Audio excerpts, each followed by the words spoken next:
Hey guys, welcome back to my channel, and today I'm gonna show you how to make a 3D drawing. Now this might take a lot of time, but I'm telling you, it's worth it.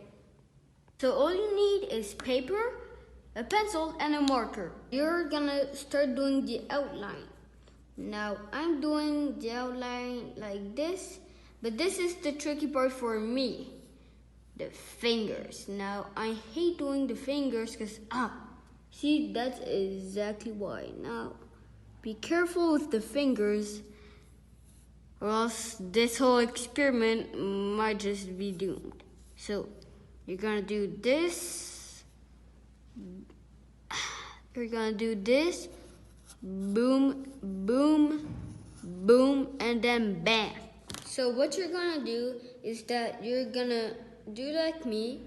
In the outside of the hand you made, you're gonna do a straight line, and then you're gonna continue and curve, and then boom, straight line, and continue until it ends. Now here's the final result. Can you see the hand coming out? And that is pretty much our experiment. It's not really a hand. It's just like your eyeball doing a bunch of stuff with your brain. If you like this experiment, just like and subscribe, and I'll see you next time.